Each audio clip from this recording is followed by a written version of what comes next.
wa kulli mujahidin lillah. Tapi rupanya sudah ikut pengajian. Gajah apa? Gajah hijrah. Sudah hijrah mereka. Ada yang namanya orang selama ini tidak peduli kepada masjid, tidak peduli kepada Quran, tapi rupanya kajian masuk ke dalam hati mereka. Saya lihat di belakang, Masya Allah, nama ormasnya belum pernah saya lihat sebelumnya. Saya baca Taliban. Oh, ini Afghanistan ini.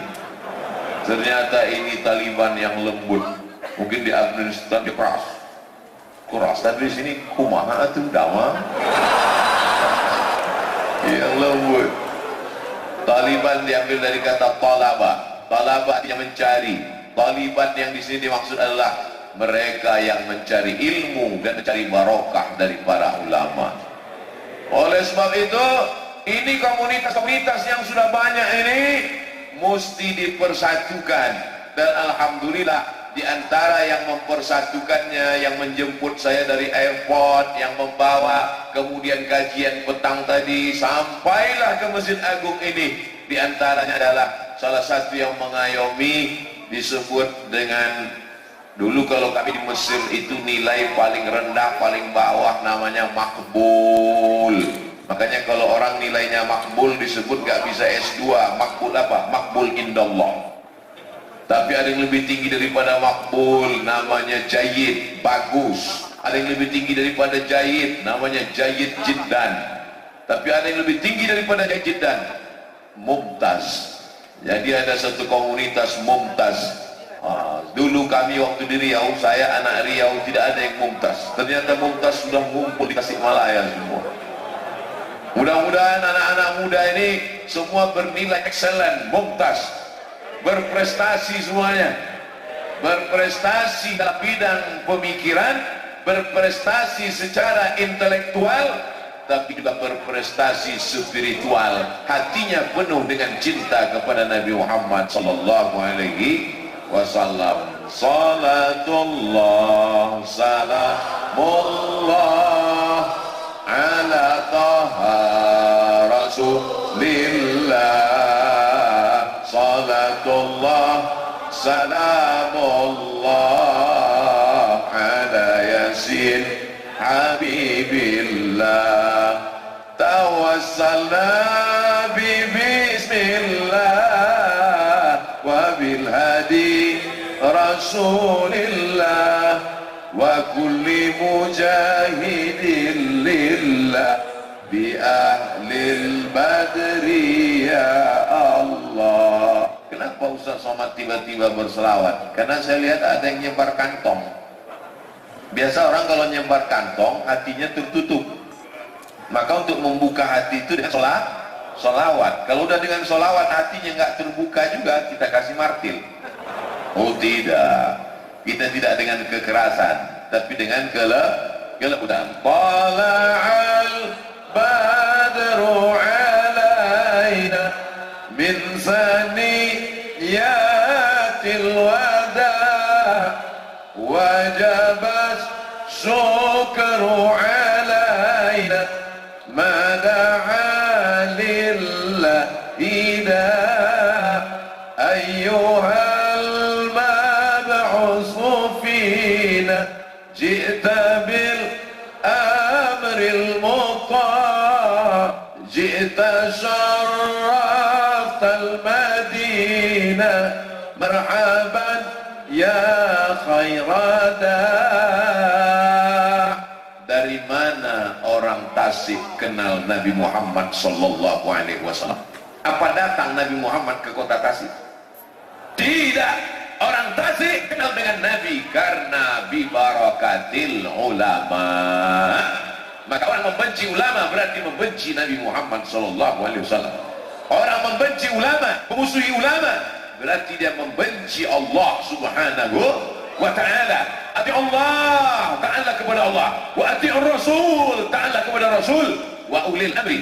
Ulama menafsirkan ulil amri di situ adalah penafsiran yang pertama adalah para ulama. Karena Nabi tidak meninggalkan istana yang pergi ke kota Madinah Al-Munawwarah. Ada yang melihat istana emas punya Nabi Muhammad SAW? Tidak ada. Nabi tidak meninggalkan kursi dari permata. Nabi meninggalkan replika tempat tidur, menetes air mata kita melihat tempat tidur Nabi yang penuh dengan kesederhanaan. Diberikan dia kasur empuk, apa kata Nabi? Tidak layak bagiku. Disiapkan tempat tidur dibuat dari anyaman kulit korma, batang korma, pelepah korma. Menetes mata jamaah melihat itu semua. Betapa rendahnya diri dia di hadapan manusia. Man tawadha'a lillah, siapa yang merendahkan dirinya di hadapan Allah, maka Allah angkat derajatnya. Maka hari ini kita boleh sedih karena tidak berjumpa dengan Nabi, tapi kita masih punya ulama. Maka Tasik Malaya, negeri 1000 santri, negeri 1000 pesantren, kita pertahankan sampai hari kiamat insyaallah. Takbir. Yang punya tanah wakafkan, serahkan kepada alim ulama. Malam ini banyak alumni Al-Azhar ke Mesir, datangkan pada mereka, saya mau serahkan tanah wakaf saya. Setuju? Yang bilang setuju nggak punya tanah. Jangan tersinggung, Ustaz Somad cuma bergurau saja. Tanahmu sejauh mata memandang, tanahmu beratus hektar. Begitu engkau mati, adakah yang mati bawa surat tanah? Itu apa mati bawa surat tanah?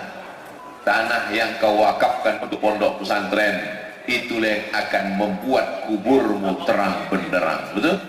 Terang sampai sakit mata melihat lampunya.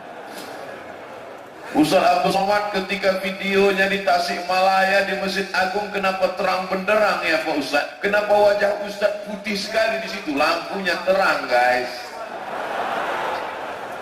Kalau kau mau terang kuburmu, tempat yang paling gelap, tempat yang paling senyap, tempat yang paling sunyi, tapi justru kau berada di tempat yang paling lapang, terang benderang. Karena tanah wakaf, datangi ulama, kuserahkan surat tanah wakaf ini untuk pondok pesantren. Datangi pondok pesantren, saya tidak sanggup berikan tanah wakaf. Berapa WC yang kurang? Loh, kok Ustaz tiba-tiba ingat WC? Tidak ada yang paling sulit, paling sempit, paling susah daripada kebelet. Santri 1000 orang, WC-nya 3, ngantri 300 orang. Sudah tidak pakai karet itu. Oleh sebab itu datangi pondok pesantren, perhatikan tangan anak-anak yang kudisan. Kenapa? Karena airnya lutan, karena banyak penyakit. Berikan sumur bor. Ya Rasulullah, ummi matat, ibu saya mati, ibu saya meninggal dunia. Apa atasaddaqu anha? Kalau saya bersedekah, apakah pahalanya sampai untuk almarhumah? Kata Nabi, tasaddaq, bersedekahlah, pahalanya sampai untuk almarhumah ibumu. Ayu sadaqatu afdal, apa sedekah yang paling afdal? Apa sedekah yang paling bagus? Nabi menjawab, saqyul ma, memberikan air minum. 1 gelas kau berikan, mengalir. Kalau sedekahnya segini, insya Allah mengalir 600 ml 60 menit. Tapi kalau sedekahnya 1 sumur bor, sampai hari kiamat tetap mengalir. Anak-anak santri akan berwudu, anak-anak santri akan mandi, anak-anak santri akan mengaji, anak-anak santri akan sholat. Mereka minum, mengalir terang benderang kuburmu, lapang barzahmu, tetesan embun di tengah gurun pasir yang panas. Mau? Kirimkan ke nomor rekening berikut ini. Tapi kadang niat baik kita dimanfaatkan oleh tukang tipu-tipu. Mudah-mudahan yang tukang tipu dapat hidayah. Jangan doakan yang nggak baik. Ini kadang ada orang, mudah-mudahan yang kena tipu ini matinya ditabrak truk. Jangan. Kita doakan, memangnya kalau dia tabrak truk selesai masalah? Enggak. Mudah-mudahan dia dapat hidayah. Mudah-mudahan anak cucunya soleh solehah, sehingga menjadi penerang umat di tengah kegelapan. Sayangi ulama, cintai ulama. Alhamdulillah malam ini di tengah keterbatasan, di tengah kesulitan, di tengah penyakit, wa kulli mujahidin lillah.